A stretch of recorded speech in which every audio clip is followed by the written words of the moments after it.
India typically now is moving to a phase where demographic transition is supposed to give us a lot of demographic dividend.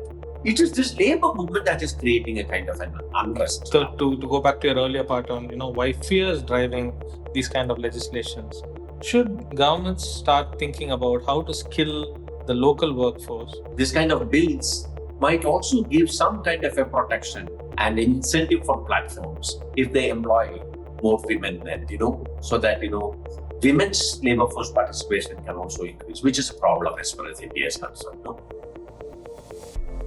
Hello and welcome to The Interface, the Hindus podcast to make sense of the accelerating pace of change underpinned by technology.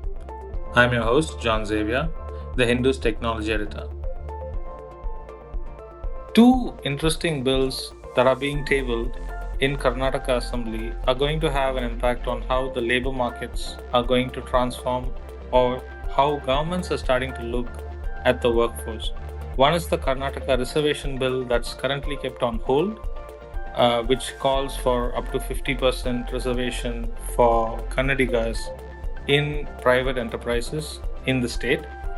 And the other one is the gig worker bill, which gives more rights-based protection to gig workers in the state. Karnataka follows Rajasthan in the gig worker bill. But these two bills are tapping into two different aspects of the job market. To get more insights on what these bills are, how this could impact the labor market, and generally the enterprising sector in the state and across India, joining me today to discuss these topics is Dr. Suresh Babu, the Director of Madras Institute of Development Studies. Thank you, Suresh, for joining me.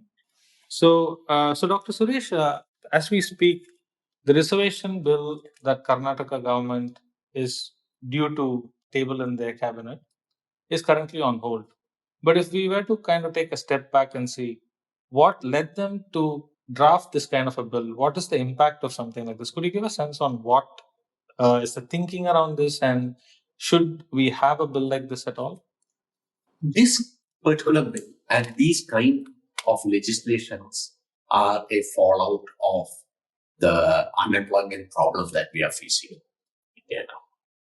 There is a kind of an acute unemployment problem that we are facing. When I say acute unemployment problem, India typically now is moving to a phase where demographic transition is supposed to give us a lot of demographic dividend. If we are to reap this demographic dividend, we need high quality jobs, we need skill to our youth. But the tendencies that we see now, or the trend that we notice now, is that, the rate of growth of jobs are not enough to absorb the entrance into the labor market. Now, then there is a problem. The problem is that the demographic dividend might turn out to be a demographic disaster. These legislations, like the Karnataka type of legislations, are a kind of an offshoot of such a fear that will people of a particular geographical region be completely pushed out of labor market or not? Now, in a large economy like India, we find that, when I say large, geographically especially, we find that there is, historically as well as in recent times, widespread labor migration that takes place. This labor migration itself has different phases or different tiers in that. That is, we find both skilled workers and unskilled workers moving, and some moving with family and some moving as individual workers, etc.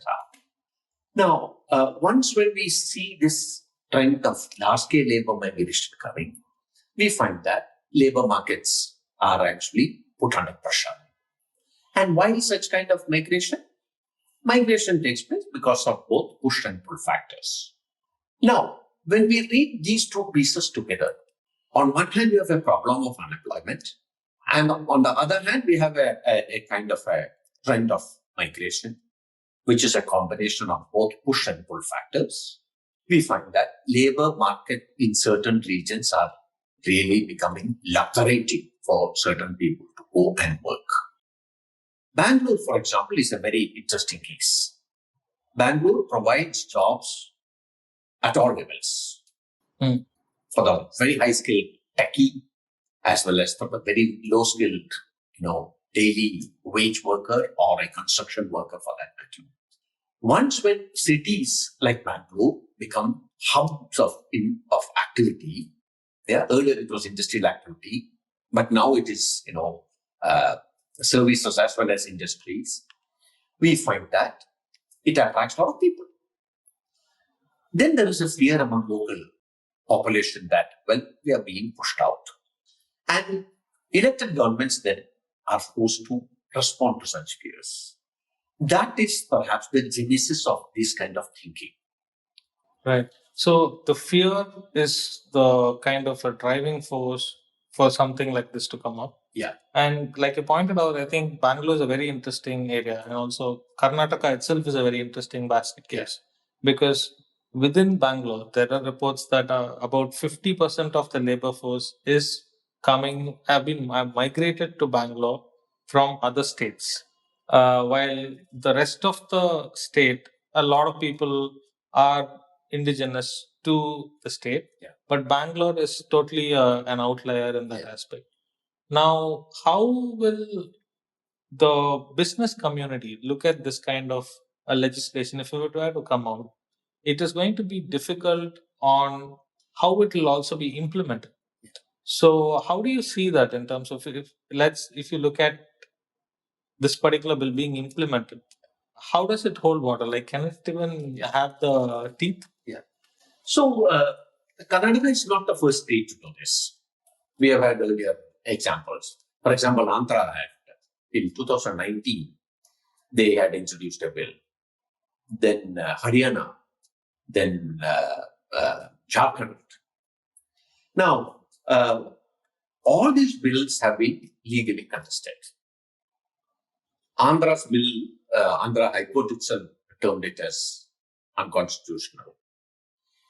Haryana's bill was also contested by traders association and business people, and Haryana High Court termed it as it does not stand the scrutiny of constitution. And Haryana government has appealed in the Supreme Court against that. Jharkhand's, the governor himself actually has returned it. So legally and constitutionally, there is a problem. Why? Because, it's a kind of a paradox. On one hand, we are talking about one India, one nation, one market, and that's why GST is implemented and things of that sort. On the other hand, we find that within the federal setup, states are trying to assert themselves and trying to create more and more space for themselves. And that is a kind of a friction that is coming within the kind of a federal system as it is.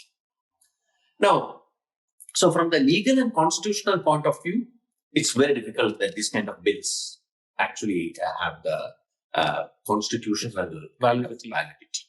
From a business point of view, it creates a lot of problems. Yeah.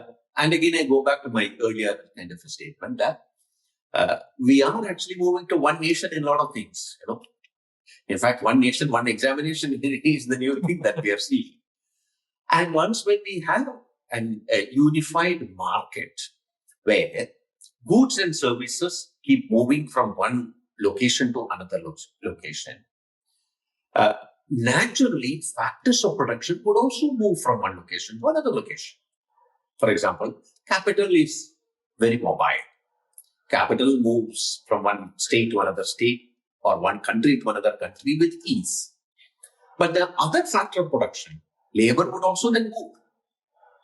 Because, once when both the factors of production are mobile, then only we can say that it's an open economy to that extent.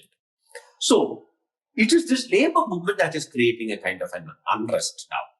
Yeah.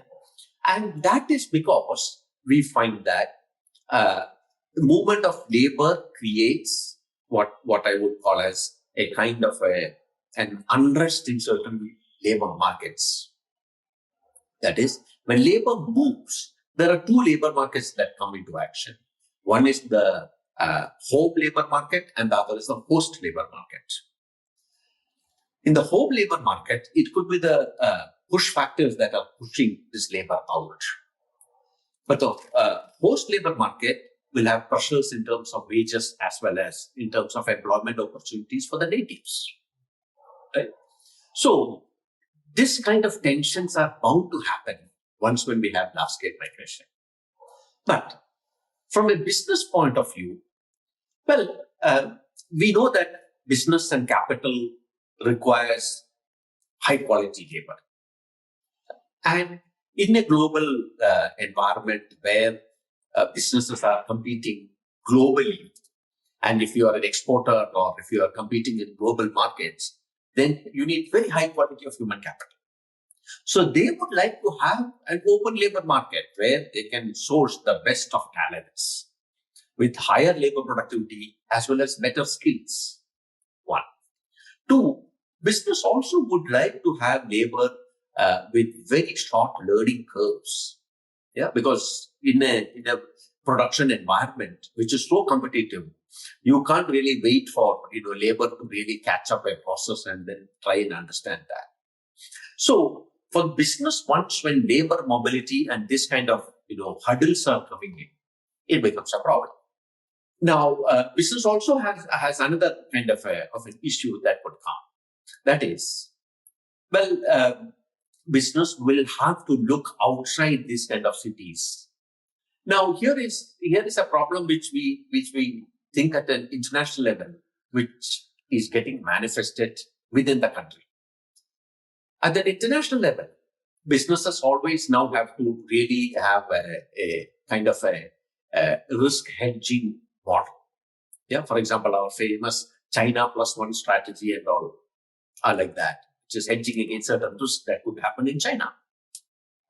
If you have states having this kind of legislations, businesses within the country themselves will have to have a hedging kind of a model where they will have to think about Bangalore plus one, kind of a strategy. So this is leading to a very protective internal issue. Exactly. Exactly.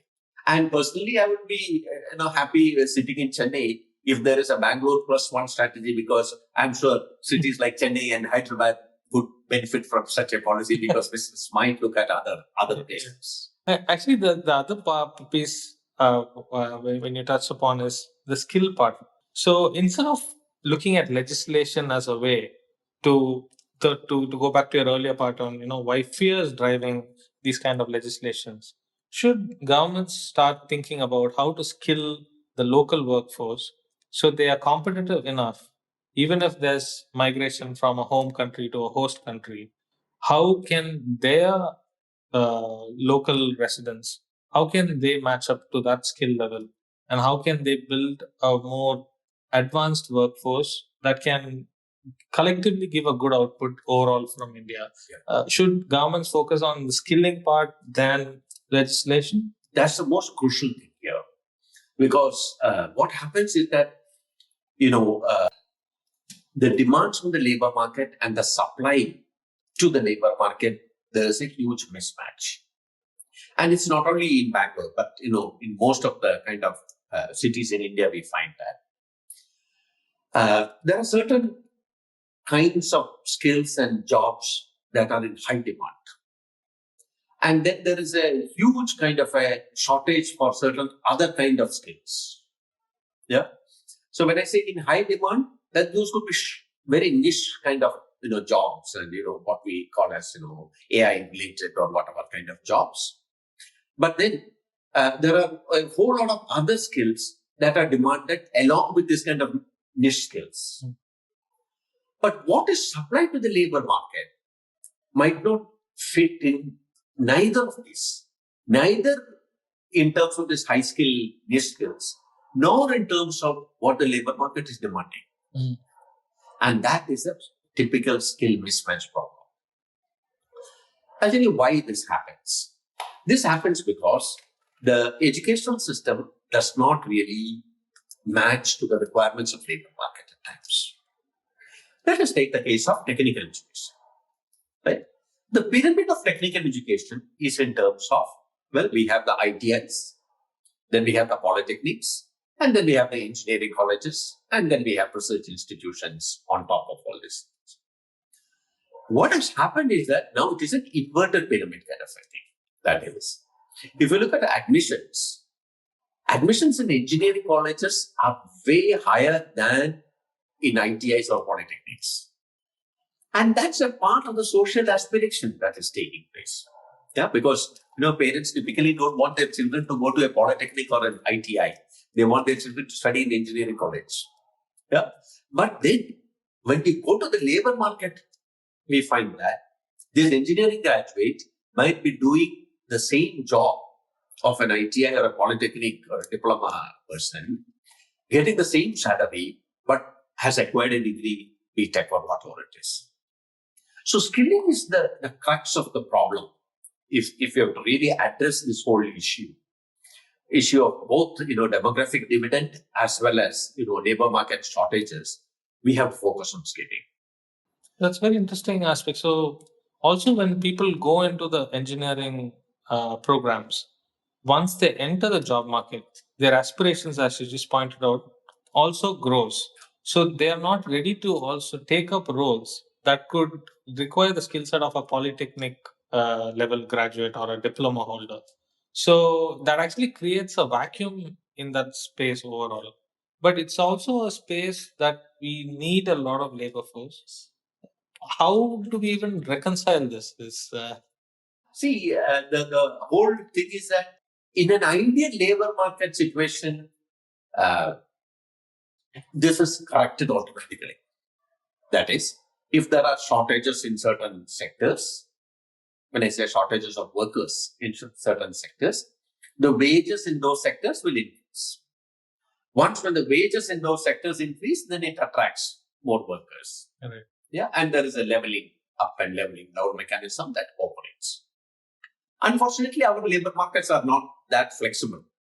So what we find is that there are certain sectors where there is demand for certain skills and there is a shortage. Wages are high, but still people are not going there. And that's a social phenomenon. For example, we need good plumbers, electricians, carpenters. Yeah. And the city demands all this. But then there are shortages in those sectors. But at the same time, social aspirations wouldn't really allow people to take up those kind of training and get into those kind of jobs because they want to become engineers and BTech and holders of higher degrees. So labor market adjustments are supposed to take care of it, but where the labor markets have different strata, we don't find such kind of corrections taking place. So then what is the alternative? The alternative is that there should be a concerted effort from the government to really plug these skill shortages. How do we do that? We can do that by making these jobs lucrative, by providing incentives for people to take up and study these kind of vocational training and other kind of courses. And very importantly, by providing jobs or helping them to get jobs. Yeah. See, generally, the decision to study a course now in India is a function of the waiting period for jobs. Over the waiting period, demand for such courses are very high. Within engineering itself, we find that. So, if there is a mechanism through which we can reduce the waiting period for certain skills and people who have those skills are able to get jobs soon, then this correction could take place. Right. So the other, when you speak about this correction, we also wanted to bring in a bit of the whole generative AI aspect into it. This is becoming part of productivity, which labor is also part of.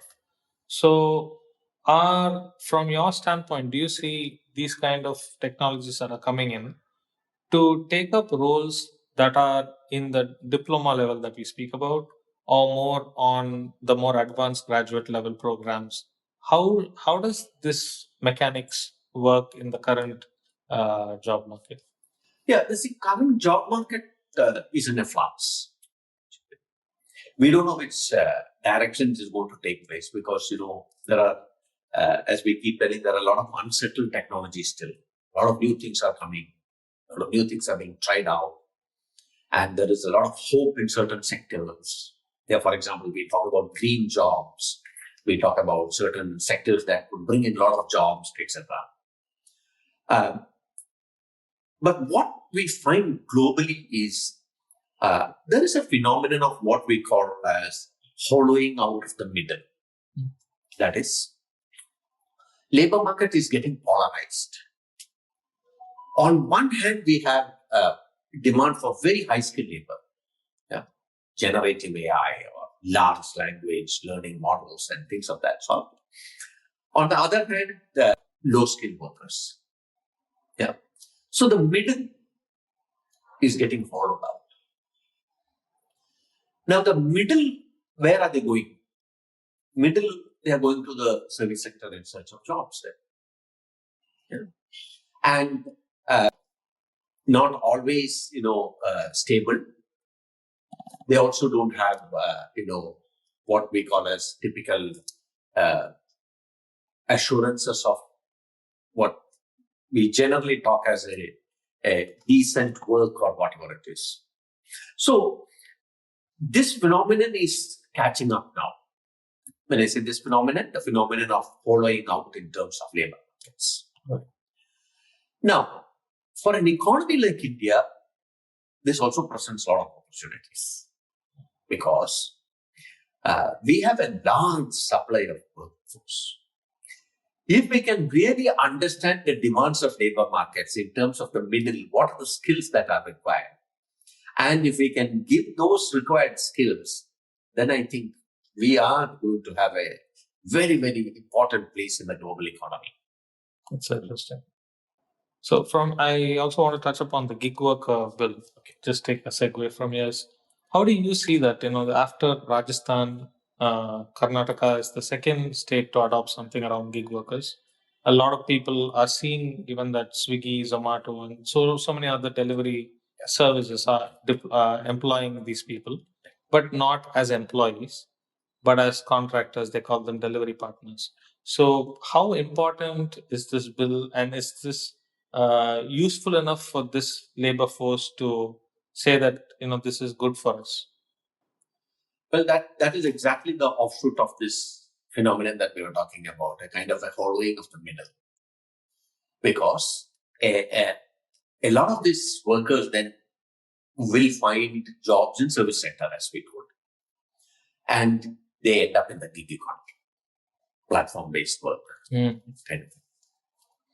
Now, and that is going to grow. There's no doubt about that. The number of activities and the extent of platform-based work is also increasing. How do we really understand this? Yeah. Are they workers? Are they self-employed? Are they employees? All that becomes a kind of a challenge in terms of the labor market. So our conventional regulations of employer, employee, all these things does not work in this gig economy and platform-based work. Having said that, Karnataka's bill, I think, is a good first step. I will say it's only first step. Why? Because some kind of social protection is provided on two fronts, if I see that. One, in terms of job safety, and also in terms of some social security benefit, a contributing kind of a benefit comes. But it's only one step. It's actually Rajasthan's and Karnataka, both bills are very similar. But what is missing out in Karnataka's bill is something which we will have to address. What is missing out for me? There are two things. One, we find that there is no explicit rule or statement about hours of work. There have been reports that these workers really have to stretch and work for a long time. In an employer-employee kind of a framework, when we see and rules in that context, when we examine, there is an explicit statement of the number of hours of work which the employee has to really put in. But here there is nothing. So they're not employees in that context. And we have seen so many, reports which say that these workers will have to really stretch for long hours to have some kind of an earning. And still their earnings are not very high. The second thing that the bill is not really taking up is a minimum wage. And these two are interrelated. Because there is no minimum wage, to really get some kind of a decent kind of wage per day, they really have to stretch for a longer working hour. So these two are very important things that the bill will have to take up at some point. But it is a good first step because there is some kind of an explicit recognition of the need for social protection for these workers. How will how will the bills be operationalized in terms of how does a benefit accrue to the worker in the current format? That's a big problem, John, because governments, irrespective of center or state or whatever it is, we find that a lot of funds collected for the workers' welfare has not been utilized properly. For example, within the ambit of state governments, there are a lot of workers' welfare funds, construction workers' welfare fund. Migrant workers are supposed to have a welfare fund according to the Interstate Migrant Workers Act. Yeah? But we saw during COVID that none of these funds were really utilized. Yeah? So, workers' welfare funds, other than what is available in the organized sector, is actually the utilization of that is not very effective. So that is where we have some anxiety regarding this. So in this context, if we look at recently, at least to take examples of food delivery platforms like Swiggy and Zomato, these delivery services are seen as increasing their platform fees. So it used to be nothing from earlier to 2 rupees to 3, 4, and now it's about to up to 5 and 6 rupees. So is it possible for them to set up a corpus for their own contractor safety program or something which could be deployed into? Is that something that can be worked out into this bill? Yeah.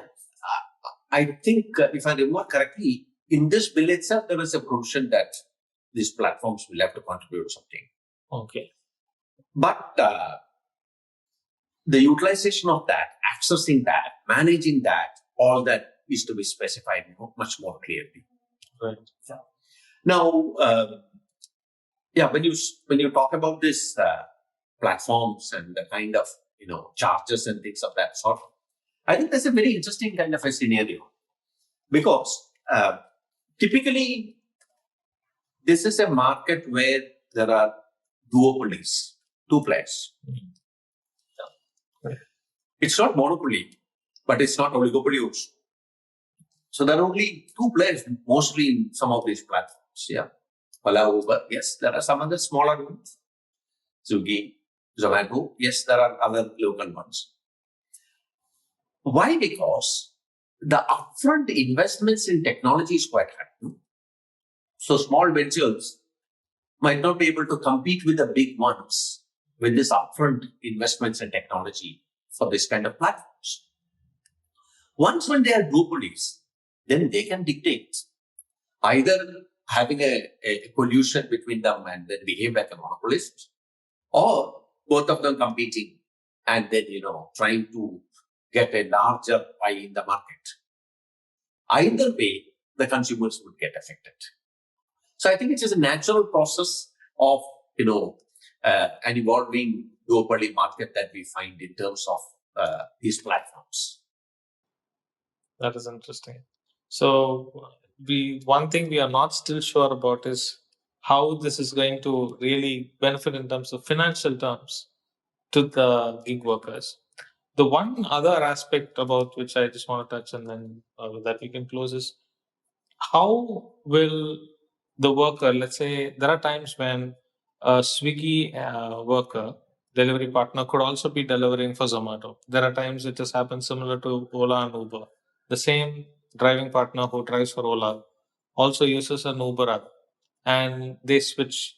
So how will it be seen by these platforms, given that they have to set aside certain amount for the workers, but if they were to see one person double timing, how will this kind of dissonance be felt by the platforms? Now, see, the platforms are in a slightly confused thing on this because uh, you can't have exclusivity beyond a point. Mm. When I say exclusivity, that is, if you are using a platform, you cannot access other platforms, kind of a thing. It's not possible. So, and that's a pressure for not only for the platforms but also for the workers, because we know that a lot of this, drivers from morning 9 to 5, they might drive in one platform, and 5 to 12 o'clock in the night or 1 o'clock in the morning, they drive on the other platform. Yeah. So platforms are finding it difficult in terms of separating this, as whether this particular person is on our platform or on another platform. That's very difficult to separate it out. As long as this person is there, we can see, that's all. But worker is also equally kind of in a difficult situation. And that is basically the whole kind of a problem of this gig economy itself, no? Because the worker is in a continuous kind of a struggle to make as much as possible in this limited hours in a day. Right. There is also one point that we need to keep in mind when we are talking about the gig economy and the platform-based benefiting. By and large, the gig economy is also male-centric work. And in an economy like India, where the female labor force participation rates are low compared to other emerging developing economies, we find that even the platform and the gig economy is not offering them enough space. Yeah, we find very few females in this. Yeah. So I think we need to be a little more inclusive as far as the worker is concerned. And perhaps this kind of bills might also give some kind of a protection and incentive for platforms if they employ more women then, so that, women's labor force participation can also increase, which is a problem as far as India is concerned. No? Right. That's a very interesting point. Thank you so much, Dr. Suresh. It's been a very insightful conversation, driving the whole conversation from the Karnataka reservation bill to the gig economy worker bill, both in Karnataka. And we look forward to see if there are other changes that you proposed. The 2 points on things about how minimum wages can be brought into this ambit would be useful to see. Thanks so much for your time. Thank you, John. My pleasure. Thank you for tuning in to the Interface podcast. For more such episodes on technology and innovation, tune in to the Interface on Spotify, Apple Podcasts, or wherever you get your podcasts from. Do share your comments with us at the Interface at thehindu.co.in. To keep yourself updated with the latest tech, please go to thehindu.com or follow us on all social media platforms. Thank you.